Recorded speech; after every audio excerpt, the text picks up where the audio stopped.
it was comfortably the best performance that Spurs have produced since Tudor came in. You could say that's not particularly difficult when you based it on what's gone before, but they showed a lot of character, a lot of desire, and probably actually had enough chances to win the game. I think there's a little bit of revisionism here. I think we've overinflated how great Tottenham were. I want to give them credit for getting a point at Anfield because they haven't shown any fight up until this point.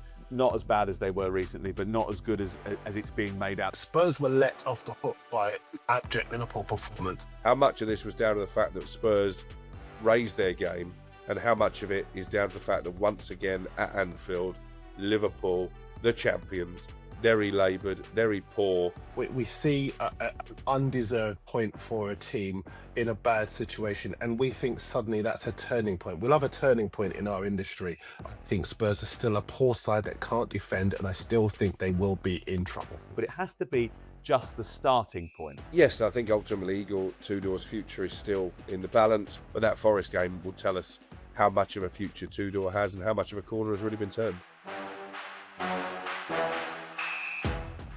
It is Premier League All Access with me, Sam Matterface, and he only turns up for the big ones. Yes, the day after the Oscars, the day with the big, huge headlines in the Premier League, where the title may have been sealed, and we've got an iconic young goal scorer, but we are delighted to just take him at any time. That's right, ladies and gentlemen, the man that works for more media outlets than Robbie Keane's got favourite clubs. It is the icon, Darren Lewis. How are you? I'm very well. I have to say, when my agent told me that there was even the possibility of working with you guys again, I told her to everything else aside and to make sure that my diary was clear for this. So thank you very much. We're delighted to have you. We'll take that down. That sounds like a bit of an endorsement. We'll put that on the blurb on the back of the podcast.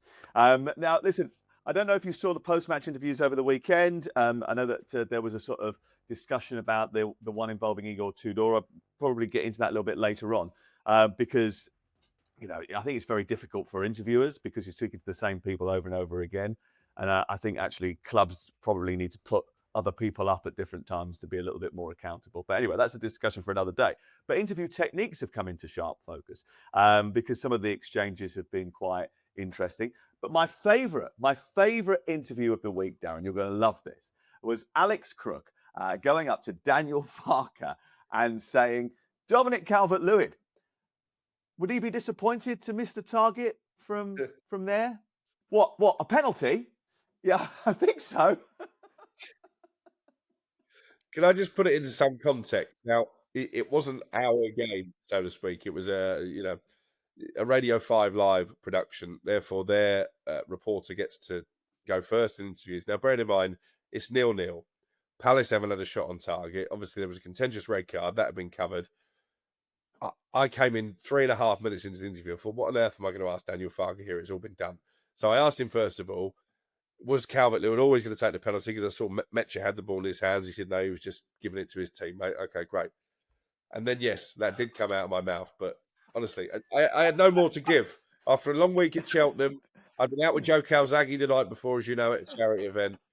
I was cooked, and I had no more to offer. So, yeah, not my finest moment. I must say, I did see a lovely photograph of you with Sam enjoying a lovely meal. I think it was post Cheltenham, or maybe after the final day, in the hours after the Gold Cup. And I can attest to that. You clearly did. You were tired and emotional, I say. Yes, we had a good Friday. That's all I'm going to say, Darren. We had a good Friday. We did. And that clearly took its toll by Sunday. I was a bit ropey on Sunday as well. I've got to be honest with you. And the Crookmeister's question to Daniel Farke not only elicited a good 5 minutes of chuckling on Game Day Live from me and Perry Groves, but also Daniel Farke laughed as well. He laughed. Yeah. It was the way he just went, yeah. Just started giggling. Oh, it was great. Anyway, okay, let's get into the weekend because there's so much to talk about after what has been a brilliant weekend of Premier League football, especially if you're an Arsenal fan. And actually, even Tottenham had something to cheer about. Liverpool 1, Tottenham Hotspur 1. A first point for Igor Tudor. It's a draw away at Liverpool and a point that actually lifts them just above the bottom three. but to where they were at the start of the week, really. It's just restoring where they were on Friday. But I think it felt like more, didn't it, Crook? Yeah, it did. I mean, it was comfortably the best performance that Spurs have produced since Tudor came in. You could say that's not particularly difficult when you based it on what's gone before, but they showed a lot of character, a lot of desire, and probably actually had enough chances to win the game. Richarlison maybe should have got his name on the score sheet long before he did. And when you look at the bench, they only had two senior outfield players they could call upon. Conor Gallagher, I think, was going to start the game until he was forced to pull out late on. So it was literally all hands on deck, and it's that type of attitude they're going to need for the rest of the season to pull them away from the bottom three. But I do think we have to ask the question, and this is not me baiting Spurs again, how much of this was down to the fact that Spurs raised their game, and how much of it is down to the fact that once again at Anfield, Liverpool, the champions, very laboured, very poor, and at the moment, if they end up in a Champions League place, I think it will only be because Aston Villa and Chelsea are stumbling. Okay, well, we'll cover Liverpool off in just a second. Let's focus on Spurs for a bit, just because they deserve a little bit of attention when they put in a good performance, bearing in mind the amount of attention we put on them when they play badly. How good were they, Darren? Because I must admit, watching the game, I thought in the first half they were incredibly passive and they allowed Liverpool to have all of the ball and then just raid every now and again. And they did create chances. I didn't think they were particularly brilliant, but I think what they did was effective yesterday. I think Liverpool made Spurs look better than they are. I'll go into a little bit of detail. The weakest part of the Tottenham team yesterday was the centre of defence. Yet Liverpool kept playing out wide. Liverpool, a wide man with lots of energy in Ria Ingamo, who was doing very well to get balls into the box, but no penalty box poacher in the shape of Ekatike to put those balls away. It was Gakpo who was finding himself everywhere at the position of maximum opportunity. And I think Crook is right. They were laboured, they were stodgy, they looked as though they didn't have the legs to press and pressure Spurs. They should have done. So Spurs were let off the hook by an abject Liverpool performance. And I do think that, for what it's worth, Spurs not as bad as they were recently, but not as good as it's being made out. They did show a little bit of fight towards the end, and Perry Groves actually suggested to me yesterday on the radio, look, that they're going to score here. They're going to score with the last 5 minutes because they were throwing everything at it, and Liverpool just have this issue of conceding late goals. I think you're absolutely right about the fact that they did look as though they were going to score. The later the game went on, all of us have seen, and our listeners and viewers have seen enough football to know that when a team doesn't take chances, doesn't take advantage of the weaknesses of the opposition like Liverpool didn't on Sunday, then yes, you've seen enough football to know that the goal is coming. But the point is that I think we can, and we are, I'm as guilty of anyone as this. We see an undeserved point for a team in a bad situation, and we think suddenly that's a turning point. We'll have a turning point in our industry. But I think when you look at Spurs, you look at the weaknesses, you look at the manager who seems to be a walking headline machine of the wrong kind, and you look at the entitlement of some players. I heard your pod last week. You made some terrific points about Spurs. I don't think those points have changed. I think Spurs are still a poor side that can't defend, and I still think they will be in trouble. And actually, do you know what? I'm pleased you said that because I watched the game yesterday and I was looking for all the positives this morning as I was picking through the papers. And I was thinking, I think there's a little bit of revisionism here. I think we've overinflated how great Tottenham were. I want to give them credit for getting a point at Anfield because they haven't shown any fight up until this point, and that's good. But it has to be just the starting point, because if they go to the Tottenham Hotspur Stadium on Wednesday and get absolutely battered by Atletico Madrid and then lose to Nottingham Forest on Sunday, we're not back where we started. We're 3 places back from where we started, aren't we, Crook? Yes, I think ultimately Igor Tudor's future is still in the balance. We were reporting heading into the weekend that conversations have been held with potential replacements and that he was aware, the Croatian, that those conversations were taking place. Then I broke the news on Sunday that Roberto De Zerbi, a potential target, is not interested in coming back into management at this time. He's going to keep his powder dry until the summer and then aim to return for the start of next season. So I think it's still a question who will be in charge of Spurs after the international break.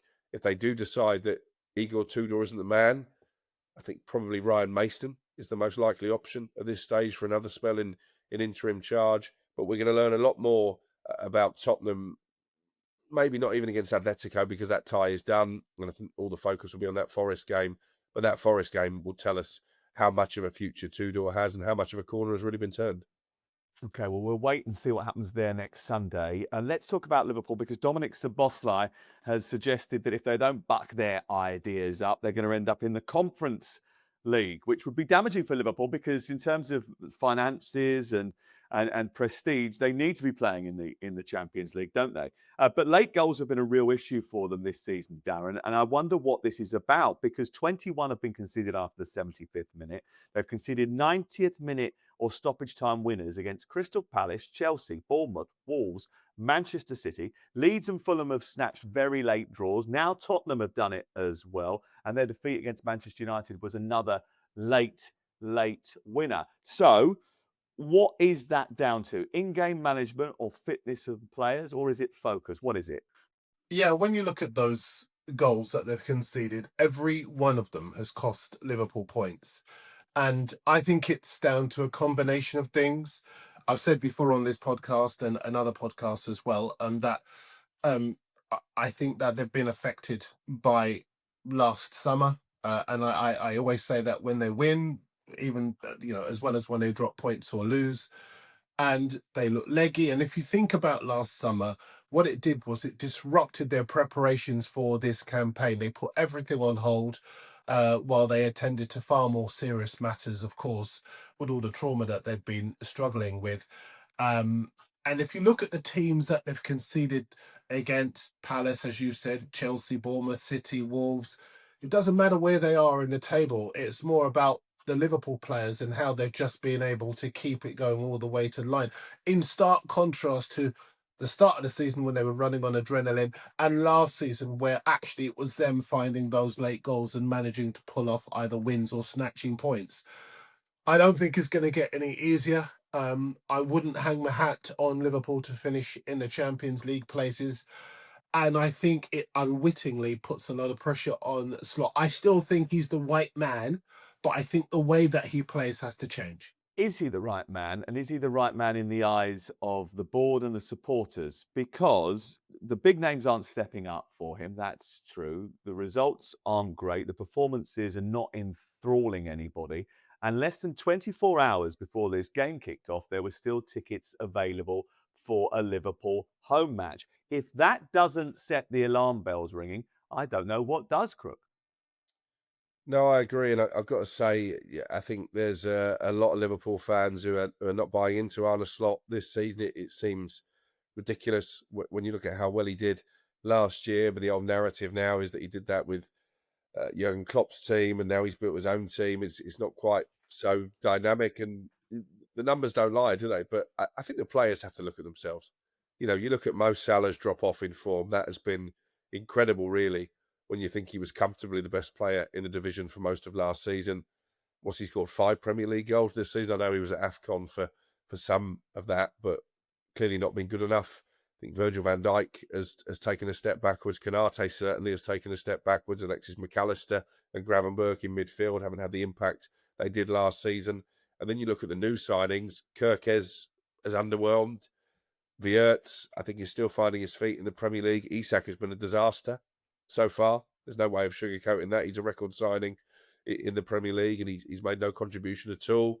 And then Ekitike found himself on the bench at the weekend. Now, was that because they were prioritising the Galatasaray game? If so, I think that's dangerous, because they need to make sure they're playing Champions League football next season. They don't look like Champions League winners to me. So an awful lot has gone wrong very quickly. The question the board have to ask themselves is, have they seen enough from Arne Slot this season to suggest that if they do keep him in situ, he can turn it around next year? All the while, this cloud, this spectre of Xabi Alonso hangs over Slot and the football club. I think it's debatable if he'll keep his job beyond the end of the season. I think the board want to give him enough time to prove he can turn it around, but at the moment, they won't be seeing a lot of evidence of that happening. Darren, it must be interesting for you to witness this sort of groundswell of opinion starting to form around the manager, because this is not what usually happens at Liverpool. No, it's not. And the one thing I do think that Liverpool will do is what they've always done, and stay patient. I mean, this is a guy who's done what very few managers manages to do in the Premier League era, and that's win the title.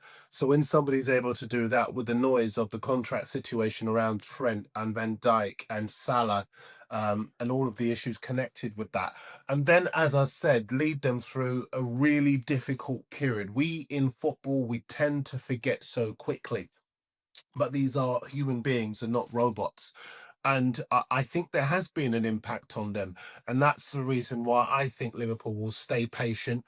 They won't shut out the noise, they'll be mindful of it, but they'll also be mindful of the fact that historically, they are not a club that throws managers overboard. And I don't think, given the mitigating circumstances, that they'll do that with Slot. Yeah, I think we live in a different world now than we did 10 years ago, where everything is so fast moving, like literally 2 defeats and all of a sudden the pressure is on. Liam Rosenior loses one game that isn't against Arsenal and all of a sudden he's the worst manager in history.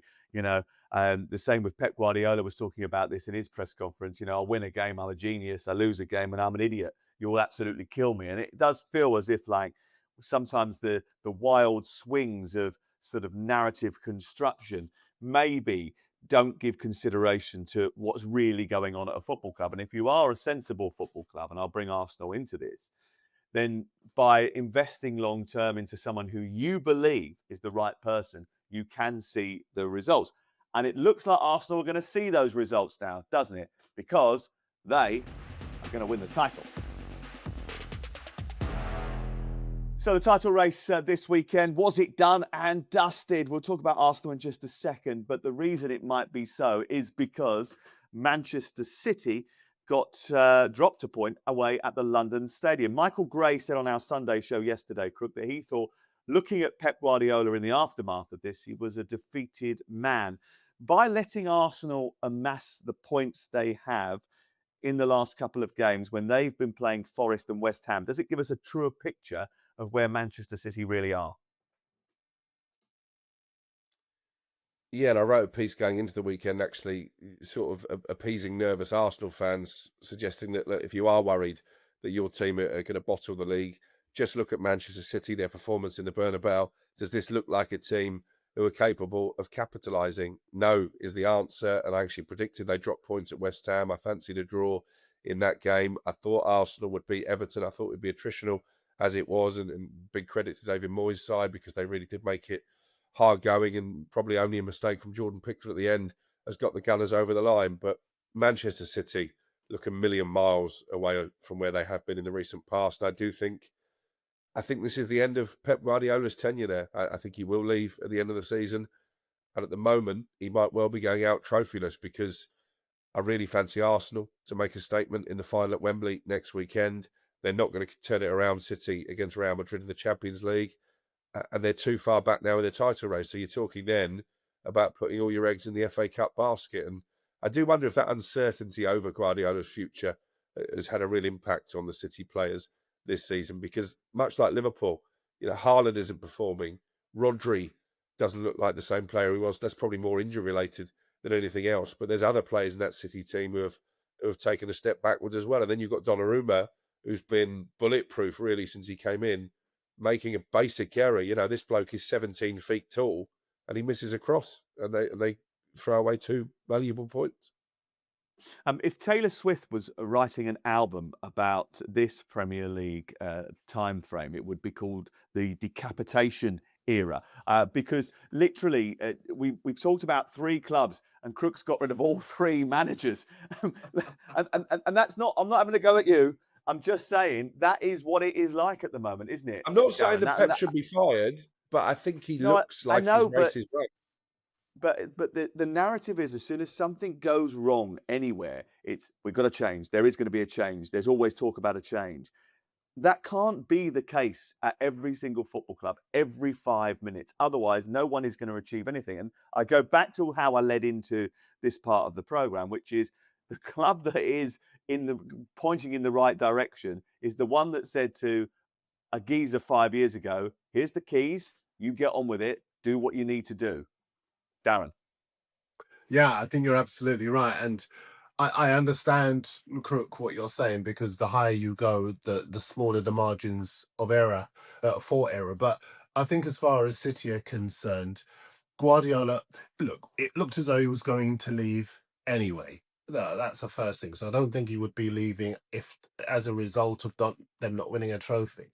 But as we've also seen, Real Madrid's performance in the first leg of that knockout stage tie against Manchester City came from the clouds. Nobody saw it coming. And football is that kind of sport Correct. where it can make mugs of all of us. So I don't think you can necessarily write City off in the League Cup final at a neutral venue next weekend. I think as far as the league is concerned, I agree that it does look as though it's Arsenal's for the taking. I'm not going to say they've won it. People were doing that at the start of February and they were left with egg all over their face. There is still a long way in relative terms to go. But Arsenal are masters of their own destiny because City just can't stop dropping points. I think they've had one clean sheet in their last 6 in all competitions and one win in their last 4, and that was in the FA Cup at Newcastle. But all of this has come after a run of 9 wins in 11 games to tap on Arsenal's shoulder in the first place. So I think he can get it back. It would be absolutely idiotic of me to sit here and write off a team with arguably the best striker in the world in Erling Haaland and a supporting cast of Marmoush and Foden and Silva, so many goal scorers and game changers. Um, it's Arsenal's for the taking. I was surprised that they dropped points at West Ham, but I wouldn't be so quick to write City off. I think it's quite interesting as well that you talk about those strikers, Marmoush, Haaland, the Doku, Semenyo, and all of a sudden the goals have dried up a little bit for those guys, right? And even in Haaland himself, I think, what is it, 2 non-penalty goals in 18 games now in the Premier League or something like that. Maybe not the Premier League, maybe it's all competitions. But either way, that's a statistic which would be quite frightening if you were a Manchester City fan.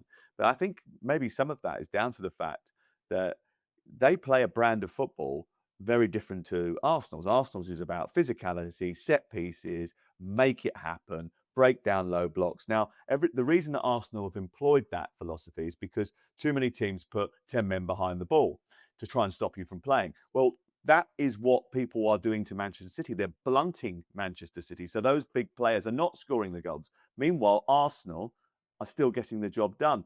That, again, legitimizes their approach, Crook. Yeah, I don't disagree with that. Again, I've been quite public. It's not necessarily the way that I would want my team to play, but I wouldn't be complaining if Manchester United do adopt this approach and it results in a league title, and no Arsenal fan will moan either. I'm really intrigued, and obviously we're going to get into it later in the week when we do the preview podcast. How does City approach this final? Because you and I were at the Emirates. They scored an early goal on the breakaway, and then they basically parked the bus for the rest of the game and tried to ruin the match as a contest. Will they do that again, or will they try and be a little bit more ambitious, given that it's a Wembley final? I think it's really intriguing. And it's interesting, isn't it? Because a lot of the people that have a go at Arsenal say, "Oh, yes, out of all they should be playing this kind of football or that kind of football, and they should be entertaining us." And I suppose the stop response is, well, if Manchester City are going to come to the Emirates, score a goal on the breakaway, and put 10 men behind the ball, we probably have to revert to a bit of a rudimentary tactic in order to get over the line. Because if even Manchester City are doing that, what are we supposed to do? But it is interesting, and we will get into that on Thursday when we preview the weekend's action. Just a quick word about the weekend's game and the victory for Arsenal, because I think that moment when Max from year 11 scores the goal that clinches the 3 points will be one of the Premier League's most iconic images, Darren, won't it? It would do, but he's the same age as my youngest daughter, and she was like, actually, I did the school run and dropped her off before I got here for this podcast. Um, but it's a wonderful moment. You know the wonderful thing about it as well. It was almost his Wayne Rooney moment.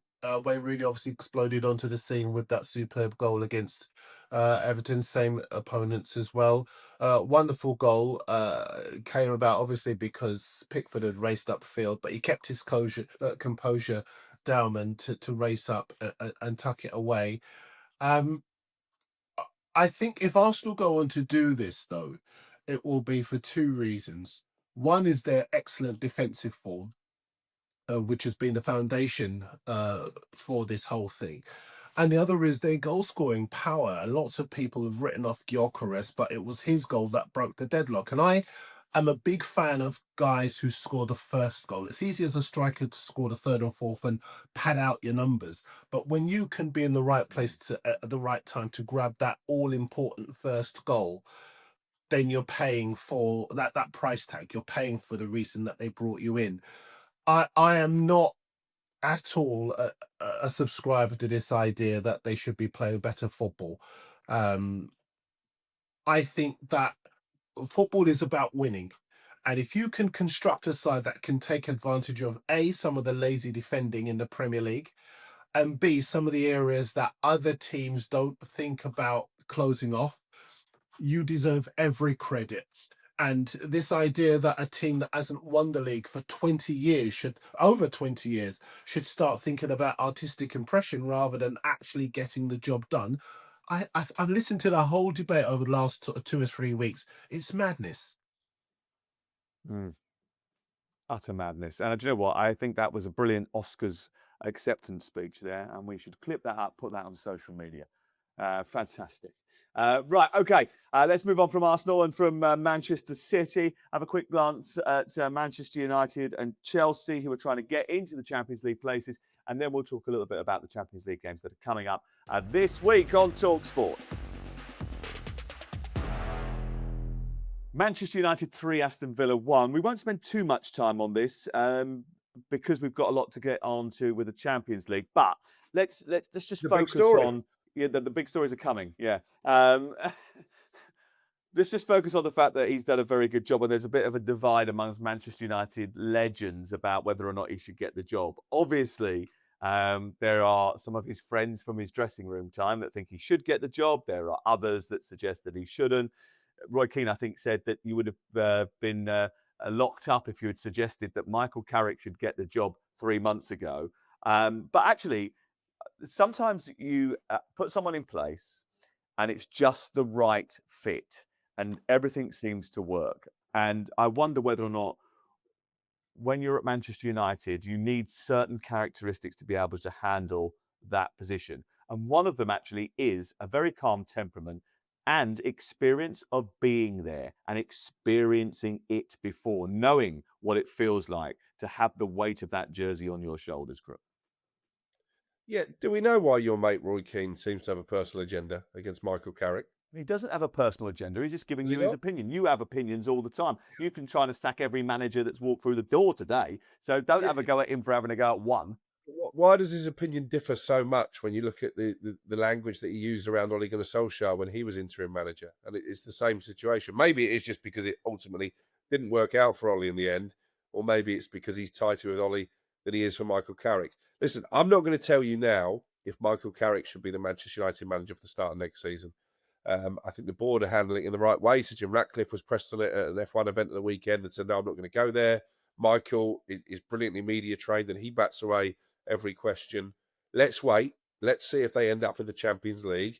Let's see who else is available. The best man for the job for me is already off the agenda in Thomas Tuchel. So if you're going to say to me, it's not Michael Carrick, but it's going to be Oliver Glasner or Andoni Iraola or even Marco Silva, I would keep Carrick.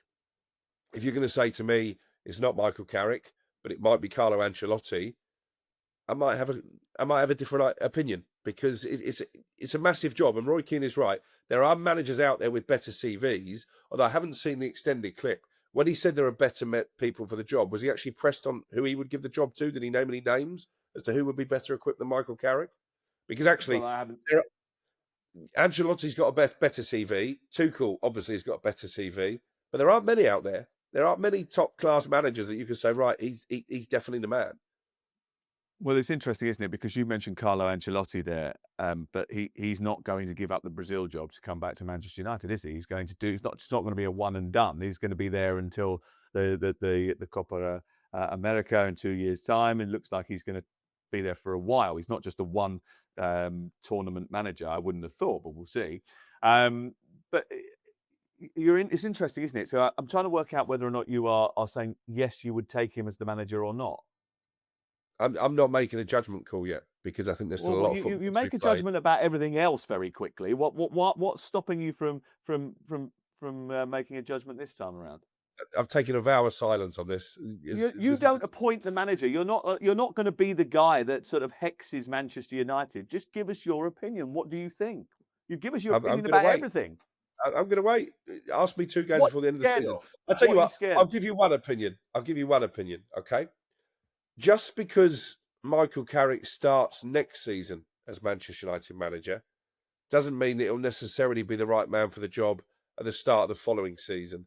I do think because a lot of the top candidates are currently employed by national teams, that actually there is a scenario where in order to just keep that positive momentum going and keep some fluidity, maybe giving Carrick the job until the end of next season is the right decision. What I wouldn't be doing at this moment in time is sitting down and giving him a 5-year contract. I wouldn't give any manager a 5-year contract. Okay, Darren, could you do me a favour? Could you just pop out to Boots and get a couple of tweezers because we've got a few splinters to remove from Crook's backside there. No, it's weird, because on the one hand, I think Crook actually does make a couple of interesting points about the fact that Tuchel would have been the right man for the job, but my understanding is that he doesn't really want to do the job under Work the for current Manchester United. circumstances. and I agree with you about Ancelotti. I don't think he's leaving Brazil. He doesn't want to work with. Tuchel's not going to do the job because he doesn't want to work with Jim Radcliffe, Jason Wilcox, and the hierarchy that is currently there. That he wants to, and he's quite happy doing the England job. So that have one's many of out. the same reservations, by the way. I think Roberto De Zerbi didn't want the job before, so I think they'd have to convince him, the powers that be, that actually something has changed. Can I just add to that? Darren. Because you mentioned De Zerbi a second time. De Zerbi's an okay manager. There's not a single thing I've seen from De Zerbi that says to me that he would, on any metric, be a good fit for Manchester United. He's an interesting manager. He's a storied manager in terms of he's been to a lot of clubs. But is he markedly better than Carrick? Carrick has improved the style of play. He's got a common sense approach. He's got your expensive striker who lots of people felt was a busted flush, scoring goals and looking like a really good impact player. He's got you back into the top 4 when lots of people felt, even when you were in close proximity, that you had no chance. I think top 3, Darren. He's top 3, and well, indeed. There are lots of people who look at Carrick and say no, and the reason they do that is because they went there with Solskjaer, and Solskjaer eventually unravelled. But Carrick is not Solskjaer. He's much more, I think, understated. I think there are players that would come and play for a Carrick. I think if you look across Europe, there are lots of younger managers that are taking control of big clubs and doing well. You only have to look at the likes of Vincent Kompany at Bayern Munich. And I understand the reticence to put your cards on the table this early, but I think Carrick is answering every question right now. And if he were to get them back into the elite European competition after so long, attract better players, you cannot possibly say he doesn't deserve the job. And just on Keane, obviously everyone's aware of the little bust up that Keane had with Carrick after being quite strident in his criticism, and Carrick's nearest and dearest answered for him, and then Keane's had a few things to say around that, all a little bit unseemly. That's not for us here on this podcast, but there's clearly background there. And I think 1 or 2 people felt maybe even Keane might be a candidate for the job. But I think Carrick has come in. I'll just give you one last thing to leave this one. Only 3 managers have won their first 6 Premier League home games. Ancelotti, Eriksson and Pellegrini. And Carrick, this guy who everyone's so reticent to kind of say should continue to be the manager, he has now become the 4th. I think he's nailing his colours to the mast and making a really good case as to why he should have that job on a longer term basis. I agree with that. I agree with what Darren said there. I guess, listen, the only trepidation is the next smack in the face only ever seems to be around the corner of Manchester United. That's what's happened for the last 10 years. Every time you think there's light at the end of the tunnel, that light very quickly gets extinguished. So that's why, as a Manchester United supporter, and we all know I am, That's why I'm reluctant to say give him the job. If he was in charge of Chelsea and he was doing what he's doing, I'd say it's a no-brainer. You know, he's the best man for Just the what job. Clearly, he's getting a tune up very, very, players. very quick thing. You know, I know I thought this when I was watching the game yesterday. Do you know if we never talk about at the moment the Man United goalkeeper, Son Lallans? He's come in. Never. He's come. No one had hardly heard of him before he got there. Every other week, people were talking about Onana. Yeah, he was this, he was that, he was this mistake, that mistake. No one had any faith in him. Nobody talks about Son Lallans. That's down to Carrick's management, and that's another good reason why you've got the right man for the job in place already. Well, I also think actually, and we mentioned this a little bit earlier in his tenure, we had mentioned it on the Sunday show, when they went to Liverpool and he had a really good game up there, it's the fact that he had a couple of really big incidents in his first few games, and it settled down very quickly, and he did go under the radar. That probably actually needs to be a feather in the recruitment team's cap, actually, that they brought in him and he's done a very good job immediately. Also, I suppose if you look at it carefully, Cunha's done a good job and Bumo's done a good job. So the recruitment, Seshko's looks like a player. Actually, the recruitment last summer seems to have been pretty solid, actually. We'll move on from Manchester United. For what it's worth, 100% winning record at Old Trafford. They've already now won 12 more points, 4 more games, and scored 10 more goals than the entirety of the last Premier League season, Manchester United. I think he deserves the job. You know I'm a big fan of his. You know that I've spoken to him on a number of occasions. I think he's just the right character for that football club. Right, bit on Chelsea. Anyone want to get into a huddle with a referee? I obviously talked about this yesterday on the programme. I've got a bit of an issue with Paul Tierney making himself the centre of this huddle. And the reason being is that, you know, it's a weird thing to do, right? Okay, to have a huddle over a ball in the centre circle. I don't think any of us look at that and think, yeah, that's cool. Let's do that down the Hackney Marshes on a Sunday. No, we're not going to do that because it is a little bit weird to sort of get all the players around the centre circle and sort of almost pray to the ball. That is weird. But if that's their ritual and that's what they want to do, what's the reason for not doing it? And if you're the referee and you actually have gone into the referee's room, into that meeting beforehand, and you've discussed it with them, and you still manage to find yourself in the position that Paul Tierney found himself on Saturday evening, then you have failed at your job before kickoff, because you're the referee. You're the one to arbit the match. You're the arbiter of the match. You are not the centre of attention, and you shouldn't make yourself so. It was him making a point which he did not need to make. There is a better solution to that problem. Whether you agree with the huddle or not, there's a better solution to the problem, and it is the referee's job to find it. I can't believe FA Sam is having to go up Paul Tierney. I mean, we've seen it all now. You're going to get your honorary membership of the PGMOL revoked, I think. Listen, I take on board your point, but it's not the main story. It's the way that Liam Rossini has explained this bizarre ritual they've got because they want to respect the ball. No, this is your narrative, another narrative against the manager. This is not the main story. You're just trying to make it the main story. Let's blame it on Liam Rossini. Well, somehow, Paul Tierney puts himself in a huddle and it's Liam Rossini's fault. Respect the ball, that inanimate object. Rory Jennings is a big Chelsea fan, and he did a brilliant job, I think, of explaining how a lot of Chelsea fans feel about those quotes. And listen, I like Liam Rossini, but I don't think he does himself a lot of favours with a lot of what he says in press conferences. I think he needs to choose his words more carefully. Obviously, he got in a spat with Arsenal about the fact that their goalkeeping coach has straightened the Chelsea half before the League Cup League Cup semi-final. I don't think that was a particularly intelligent thing to do, and he clearly is a very bright guy. But I didn't think it was great what he said afterwards, and especially in defeat. I mean, were they respecting the ball when they let the 2 Newcastle players race in behind the back line?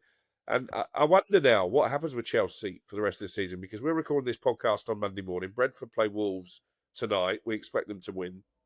They're only a point behind Chelsea. So all of a sudden, you're talking about Champions League contenders to maybe even their Europa League place being at jeopardy for their West London rivals. Now, when Enzo Maresca was fired, they were 5th in the table, 15 points behind Arsenal. They're now 6th in the table, 22 points behind Arsenal. They got hammered by PSG in the Champions League in midweek, and Rossini came out with comments saying it's not that bad. Our XG was good, which again, Adrian Durham on our Fiery Friday podcast took shots at him for. I just wonder, is this appointment working out? Because Rory Jennings' view of it was that Liam Rossini, in his words, is the least deserving Chelsea manager ever. Well, I think the previous least deserving manager ever at Chelsea was probably Enzo Maresca, because he came from a club that had just been promoted to the Championship, and that's like never happened ever, Liam especially got in the fired by modern era. Hull for not getting in the Championship Well, playoffs. well, exactly. So, but that's what my point is that one, that is the kind of manager that they're appointing. But two, the solution can't be to the problem to fire another manager. I know that's what seems to be the only tool left in your toolbox when you've been surgically removing that splinter from your backside. But there is other things that you can do, like actually recruit some decent, experienced players, which the club don't want to do. So I think with Chelsea, there is a multitude of problems, of which Liam Rossini's experience is only one facet. Do I think he helps himself sometimes with some of the things he said? Of course not. Some of the things he says are ridiculous. Some of the things they do are ridiculous. But this is a football team that do ridiculous things. I mean, did you see that line when they played the ball up to Gordon and he goes racing in behind the defence? It was like zigzag playing offside. It was ridiculous. You know, that can't happen. You know, so Darren, you give us your view on Huddlegate, because Crook's obviously turned it around from being a Paul Tierney narrative into a Rossini narrative. You tell me what you think. Well, I'm gonna tiptoe my way through this because I think both of you made some really good points about this. I think that, and you mentioned Rory. I think Rory's in this camp of people who are kind of quite keen to make Liam Rossini look odd. And the fact is, as you rightly pointed out, Liam worked for Chelsea anyway. He worked for the company, worked for the owners. He was in the business and he was moved from one office to another. So the idea that he wasn't deserving, they obviously looked within their own company and saw an employee that was doing particularly well. And they know more than we do, and they moved him across. I do agree with you about the fact that Chelsea recruitment, it's not helping him, because somebody more experienced would have managed to do that huddle, but do it in an area of the pitch that would not have created the headlines that this has done. Paul Tierney was on the centre circle. I have to confess, I think he if there is any way he's allowed to be, it's on the centre circle, neutral position.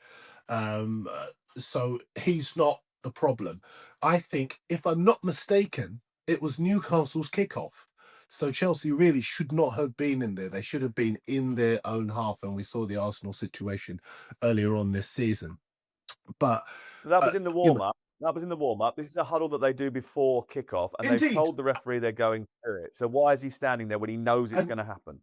But then the question is, why are they doing it on the centre circle as opposed to in their half? Because the referee, if there's anywhere he's allowed to stand, the referee, it would make sense that you would stand in the most neutral position on the pitch, which is a centre circle. So I don't hold it. What I do think he should have done, when they all gathered around him, he should have dispersed the huddle and said, I'm standing here, you do this somewhere else. So I think that it's not as cut and dried as blaming one person or the other. I think he should have exerted his authority in that moment. But I just think it has taken away from the real issue, which is that the wheels have fallen off a bit at Chelsea. And I don't blame Liam for that. I blame that Chelsea recruitment policy. It will do for him. Yeah. It will do for other managers, because you cannot do what Chelsea aspire to do, which is win trophies, win silverware, major silverware, not Europe Conference Leagues. I mean, FA Cups and the league, that major silverware, if you don't have experience in your team. And the last time they did have that experience, they won the Champions League, and then they did away with it. And what do you know? The only trophies they've won so far have been an end-of-season trophy that the big teams really weren't that invested in. They just went for the money for. And whoa, world champions. Well, I mean, that's not what. I just don't set any store by an end of season competition. I know it was there to be won, and I know that other clubs were keen to win it, but there was a lot of money in winning that and being there and being part of that club rather than it being one of the big trophies that anybody aspires to win at the start of any season.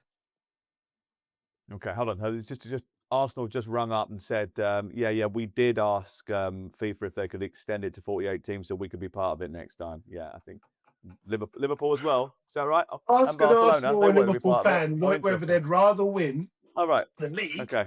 the Champions League, or the Club World Cup, and where that would stand in their list of priorities.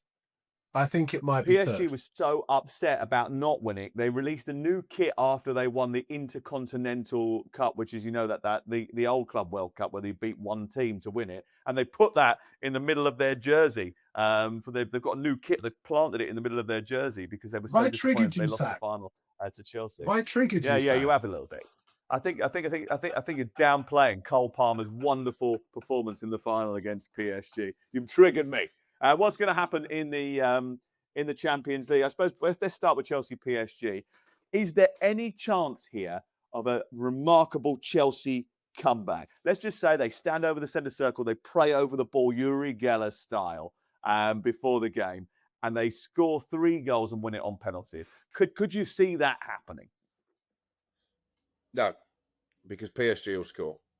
Listen, you can almost take the 2 games, Chelsea, PSG, and Man City, Real Madrid, in one. Neither of those English teams are going to keep a clean sheet, and therefore the tie is over. Yeah, I agree with Crook. I think PSG, they come alive this stage of the season. As we all know, they did that last season. They were very underwhelming in the group league stage, whatever you want to call it. But when it gets to this stage, they know how to score goals and they know how to win. They will be far too strong in the second leg. They have had defeats on the road in this competition to Sporting and in the league to Rennes and to Monaco as well. So there is a chance. But I think even as Chelsea, if Chelsea score, I can't see them keeping the back door shut to prevent a really potent PSG side from scoring as well. Okay, so what about Tottenham, Atletico Madrid? Is that over? Yep. I actually think he'll rest a few players here for Forest. I think he should do. I think if you ask Tottenham fans, what's the priority? It's beating Forest at the weekend. Yeah, I that was a agree bit with of a that. tongue-in-cheek question. What about Galatasaray Liverpool? I did the first game, and I thought Liverpool's performance wasn't very good at all, and they gave up too many opportunities, and they missed too many opportunities. They'll have to be more ruthless on Wednesday night, won't they? But I think this is the big one, really. I mean, I think this is the one that people will focus on, because if Liverpool were to go out here, it would be quite embarrassing, I think, for Arne Slot, and a little bit. It might cause a bit of a toxic atmosphere. There were jeers at the end of the game on Sunday. I can't imagine that there would be anything less than that if they were to go out against Galatasaray, Darren.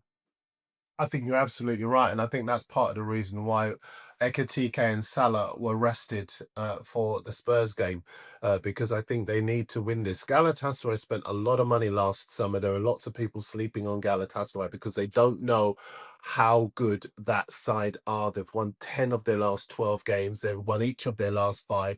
They've got Osimhen, who's one of the world's best strikers up front, and they've got a fantastic supply line for him as well. I think that it will be tough for Liverpool because they just can't stop conceding goals. And Galatasaray are going to go there in a really good confidence. It'll be a fantastic game if you're covering it again, Sam. I'm not covering that one. I'm going to do the Miracles this week. So listen, I've been playing the Jackson Sisters from 1976 over and over again on my Spotify this week, Darren. I believe in miracles, don't you? That's going to be constantly on my Spotify rotation because I'm doing Chelsea against PSG, and Chelsea are going to come back and win that one. And then I'm going to do Tottenham against Atletico Madrid. They're probably not going to come back and win that one. Arsenal, Leverkusen, Crook? Yeah, Arsenal will be okay. You know, it wasn't their best performance last week, but their home record is phenomenal. And yeah, I think they'll score early. And it's not going to be a goal fest. They're not going to absolutely swat this team aside, but they will do what they've been doing all season. They'll show their know-how, they'll show their nous, and they'll get through. Just on Liverpool, by the way, I was just looking there. They're heavy odds on to qualify Liverpool. I was a punting man, and as you saw last week, I very much am. I think I'll be back in Galatasaray. I think they're the value bet. After seeing the way you punt last week, you'll probably back the draw, Liverpool and Galatasaray. Newcastle United, I'm continuing my theme of I believe in miracles, are going to get through in the Camp Nou. And the reason I say this is because, well, you're going to believe this, but after being absolutely slagged off for being rubbish away from home, and I think at one point Eddie Howe should have been removed from his job. I'm sure someone said that somewhere. The fact is that he's a great manager. He's turned it round. They won 4 of their last 5 away in all competitions, Darren Lewis. They're going to go to the Nou Camp. They're going to win, and they're going to knock them out. I'd love to go along with that. I'd even love to sing along I Believe in Miracles with you, but I'm just going to give you some numbers, all right? Barcelona crushed Sevilla 5-2 at the weekend, right? Rafinha scored a hat-trick. They've won every one of their home games since October the 1st. And in their last, I think they've scored 19 goals in their last 5 home games. If Newcastle go there and win, I would give them the trophy myself. Listen, miracles do happen, okay? Just remember that. And there is every chance that someone is going to pull off something spectacular. Don't write it off. It's the Champions League. Something odd always happens, right, in the Champions League. Go back to a couple of weeks ago. Galatasaray, Juventus, that whole thing that happened there was an amazing story. You know, just remember that strange things happen in this competition. I don't want to be sitting here next week and only have Arsenal through. And that is a concern for me. I'll just say this then. I'll just say this. They were 5-1 up against Sevilla, and Lamine Yamal was still on the bench. Just bear that in mind. Yeah, because Lewis Hall is only just let him out of his pocket. I think I've had one of those optimism or happy drip things, those IV things I was trying to get Crook last week to get him on the straight and narrow. Anyway, listen, it always makes me feel happy and optimistic when I spend my Monday morning with you two. So maybe that's the reason. I just will say that Newcastle are unbeaten in their last 6 UEFA Champions League games. They're looking to win consecutive away games in the competition. Good luck to them. I hope it works. And all of the matches will be live on talkSPORT and talkSPORT 2 this week. Make sure you tune in because we've got the best European coverage throughout the course of the week. It's a very busy week. I'm going off to Brentford tonight, to Chelsea tomorrow night, Wednesday I'm at Tottenham. Thursday I'm going to Aston Villa to see if they can fly the flag for British clubs. Crook's going to the Nottingham Forest game on Thursday. He's doing both Champions League games with me actually as well, aren't you? And we've got Bournemouth against Manchester United on Friday. So a whole week of football on talkSPORT. We're very excited about it. Crook, thank you very much. No problem. Pleasure as always. Mrs. Crook booked you an appointment at the doctor's to get rid of those really stubborn splinters. Let's see. And Darren, thank you very much. See you later. Thank you very much. Thanks for having me. This is Premier League All Access. Make sure you tell all your friends about us.